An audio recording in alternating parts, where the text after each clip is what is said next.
Et pour cette vue de haut, je laisse la parole à Alexandre de Galzin qui reçoit Monsieur le député Roger Chudeau. Merci Alexandre et bonjour, rebonjour Monsieur le député. Bonjour madame. Alors, Roger Chudeau, je rappelle que voilà, vous êtes député du Rassemblement national du Loir-et-Cher et que vous avez un parcours assez exhaustif dans le domaine de l'éducation nationale. Alors, je rappelle que vous avez été, je refaisais moi-même la liste tout à l'heure, vous avez été donc professeur, principal de collège, je crois, proviseur de lycée, inspecteur d'académie, inspecteur général et membre de cabinet. Oui. Donc, vous avez un CV qui permet en fait d'embrasser en général tout le domaine de l'éducation nationale. J'aurais une première question à vous poser. Est-ce que la vérité est toujours convaincante?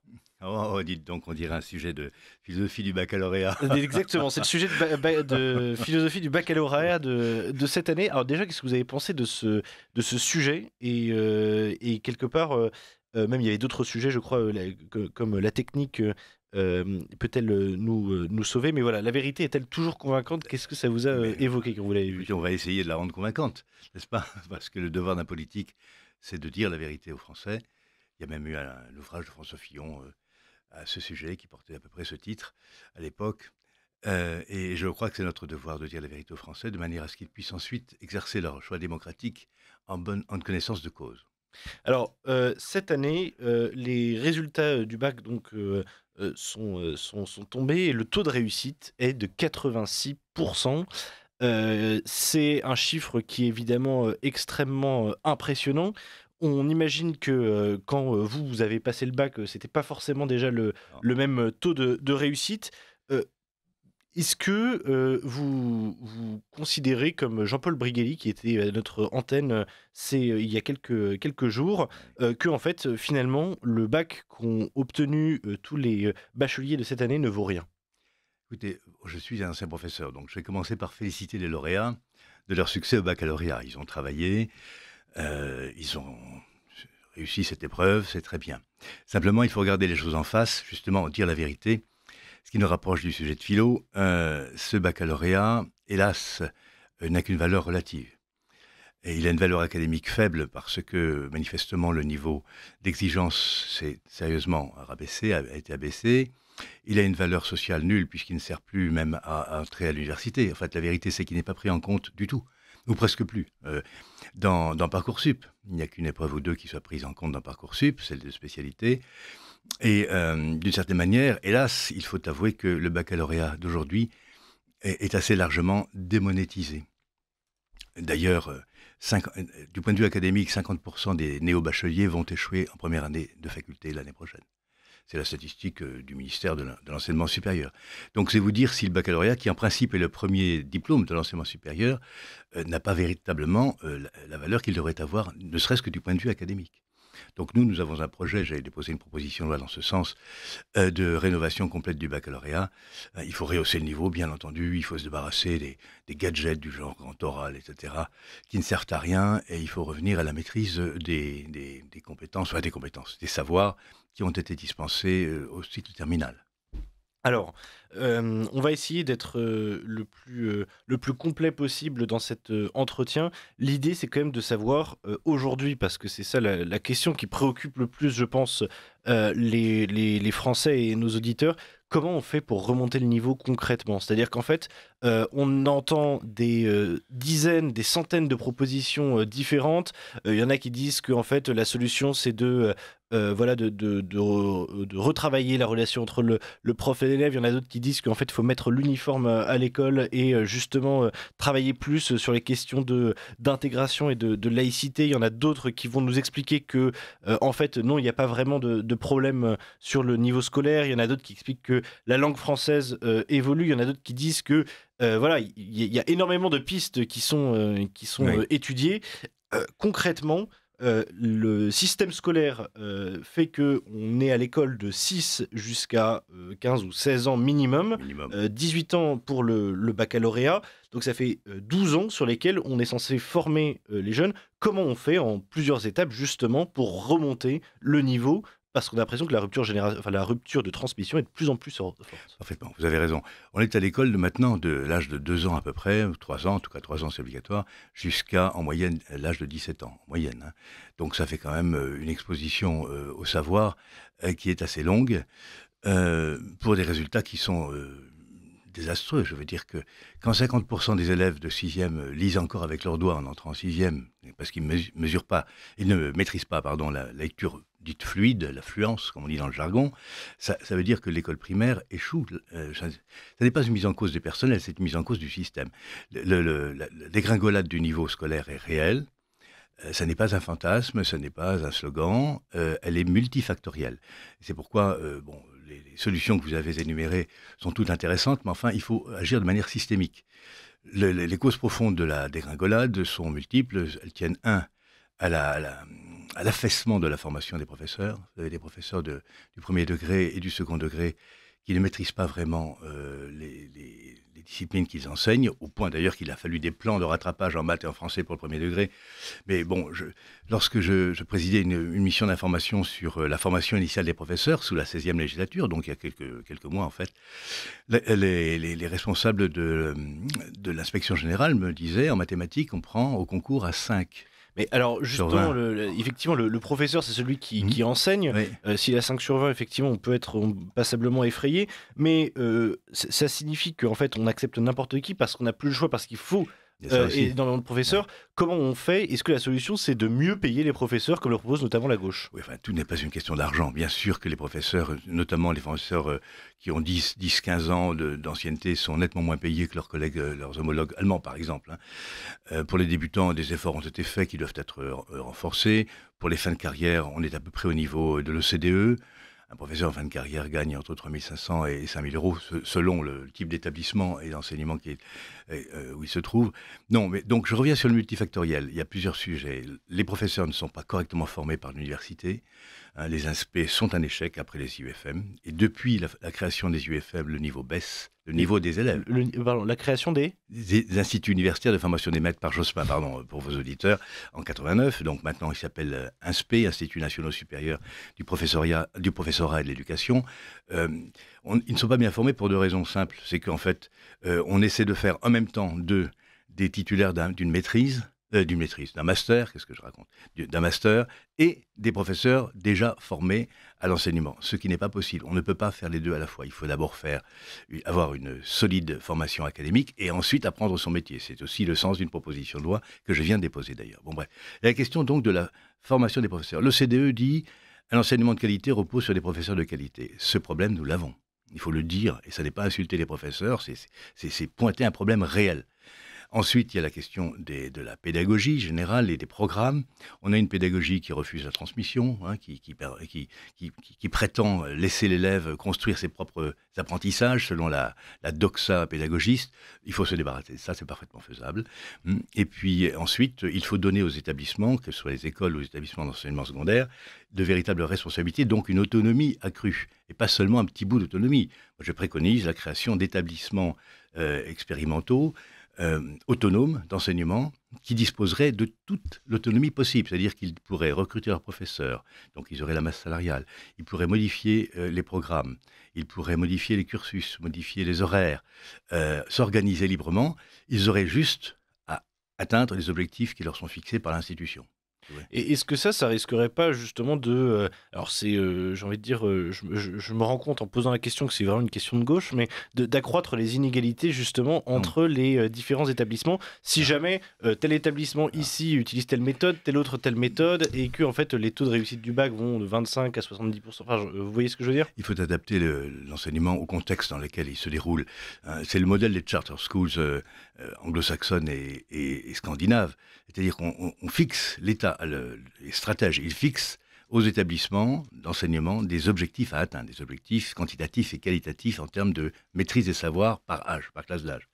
Et ensuite, d'une certaine manière, ils donnent les moyens à l'établissement d'y arriver par les moyens appropriés. C'est-à-dire, vous devez, en gros, c'est dire au directeur, voilà, les élèves doivent savoir ça, Voilà, ça, à tel âge. débrouillez-vous.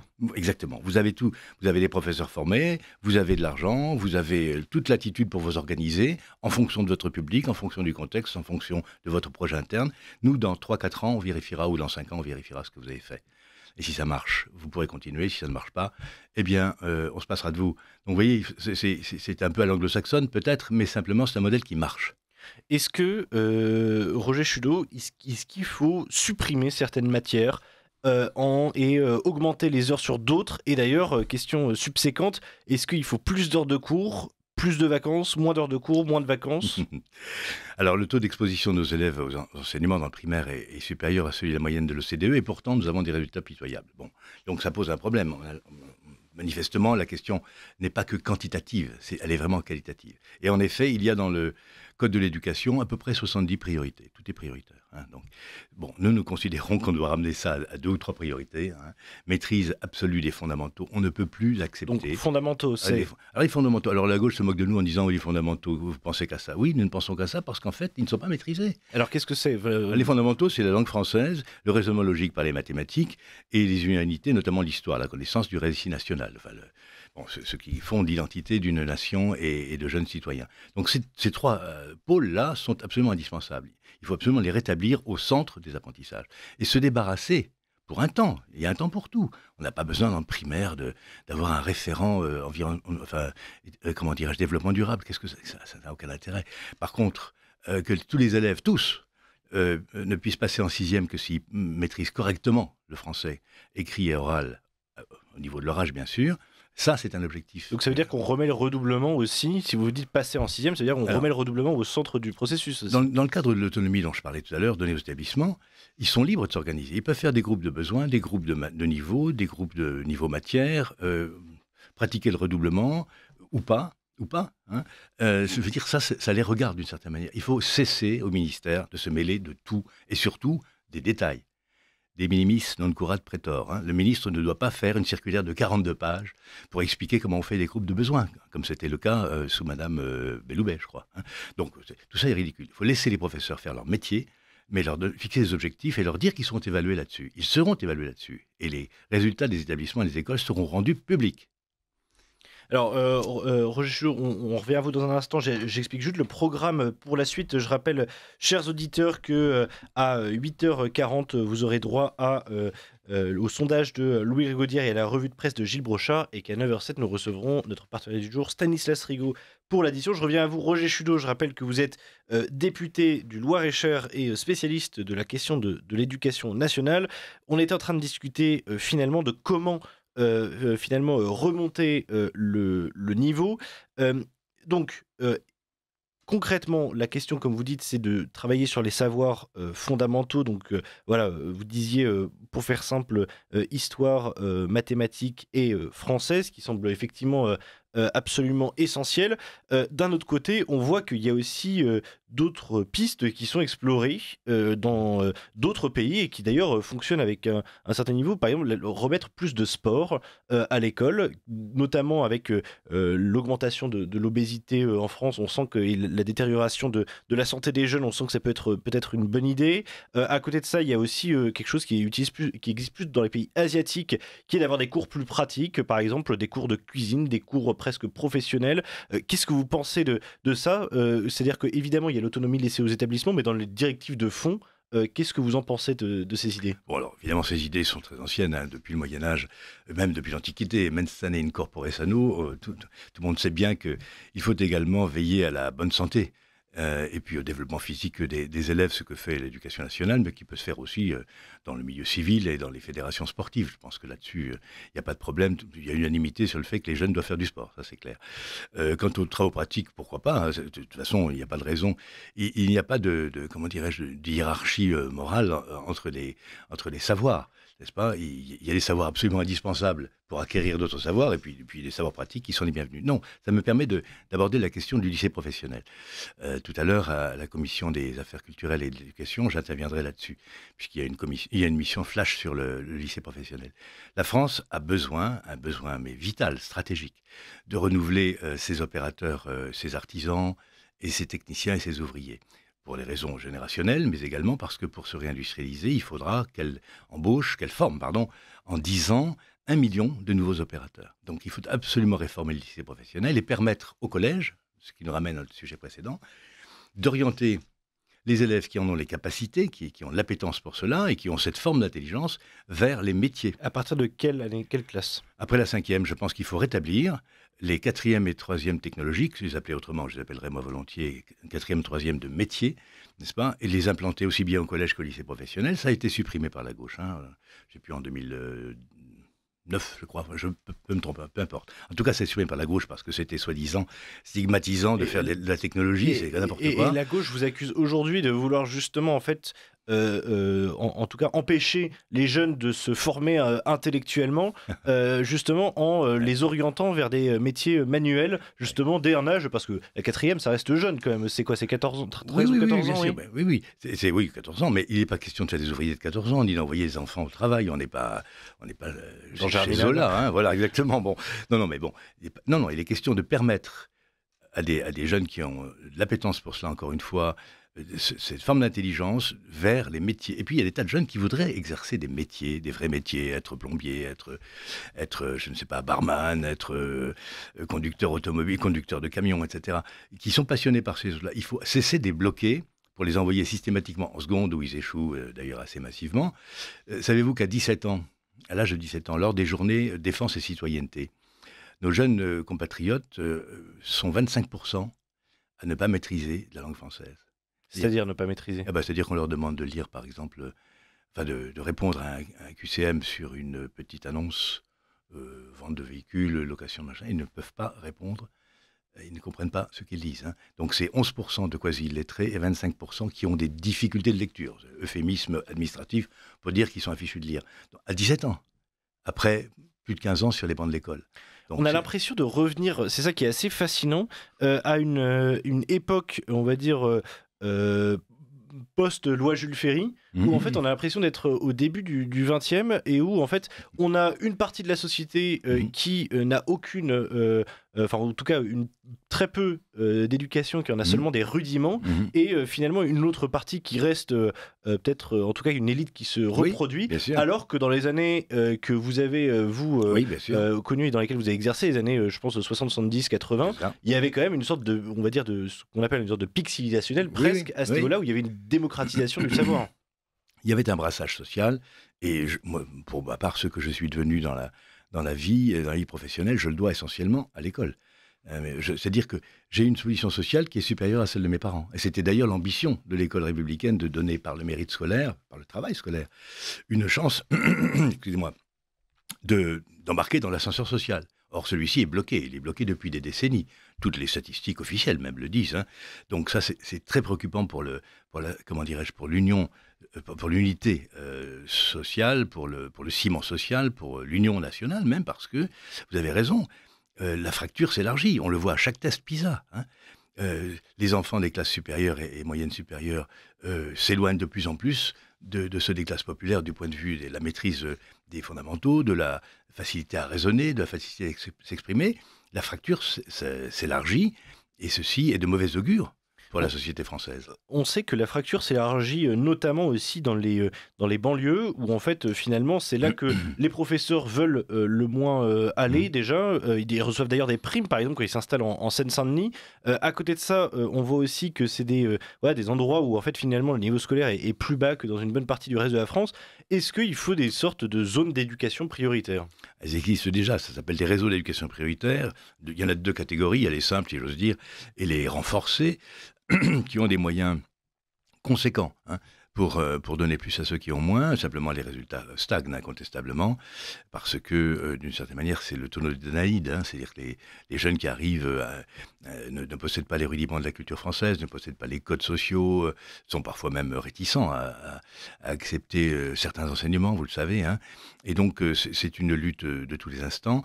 Nous pensons que ce modèle, que je connais bien, l'éducation prioritaire, qui date de 1981-82, ça varie, est à bout de souffle et qu'il faut le penser autrement. Je crois qu'il faut vraiment tout concentrer sur les REP+, et puis faire en sorte de leur donner justement une parfaite autonomie. On va leur dire, écoutez, vous êtes dans un contexte extrêmement difficile, tendu, avec un public scolaire différent des publics scolaires moyens, et vous avez la mission d'assimiler ces jeunes à la société française par le savoir, par la culture, par le sport, pourquoi pas, mais enfin en tout cas par l'éducation. Et vous avez toute l'attitude pour y arriver. On regardera ce que vous faites, on vous aidera, et nous, ce que nous souhaitons, c'est que vous ayez des résultats. À l'heure actuelle, si vous voulez, le système fonctionne de manière routinière, les gens sont dévoués, la question n'est pas là, il y a même des saints laïcs là-dedans qui restent toute leur carrière et que j'admire beaucoup. Simplement, ça ne produit pas d'effets, enfin les effets qu'on en attend. Ça coûte de plus en plus cher et c'est de moins en moins efficace. Donc il faut absolument changer de paradigme, ce que nous proposerons lorsque nous serons aux affaires. Il nous reste 5 minutes avec vous, Roger Chudot. Autre question, justement. Quels objectifs on souhaite atteindre? C'est-à-dire qu'en fait, la maîtrise des savoirs fondamentaux, ça reste quelque chose qui n'est pas précisément quantitatif, mesurable non plus. C'est-à-dire en fait, maîtriser le français, maîtriser les mathématiques. Je pense que même vous, il vous arrive peut-être parfois de faire quelques erreurs de français ou Errare humanum est. Exactement, voilà. Mais visiblement pas d'erreur de latin, c'est déjà ça. Mais effectivement.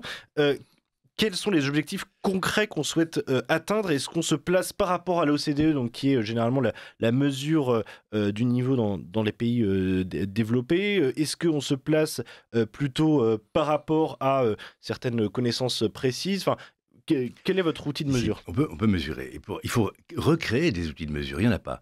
Donc nous préconisons un examen d'entrée en 6e. Un examen national. Le certificat d'études. Oui, enfin, ce serait un examen d'entrée en 6e. Le certificat d'études, c'était différent, mais bon... Ce serait l'équivalent. Oui, enfin bon, c'est à peu près l'équivalent, mais je ne veux pas reprendre cette formule, sans ça on va dire que nous sommes ringards et passéistes. Or, c'est pas ça du tout. Nous voulons créer un examen d'entrée en 6e de manière à nous assurer que les élèves sont bien capables de suivre en 6e. Et nous voulons créer un examen d'entrée en seconde, n'est-ce pas, de manière à nous assurer... Ça s'appelle le brevet. Oui, ben justement, on va en faire un examen de passage. D'accord. Actuellement, on peut avoir le brevet.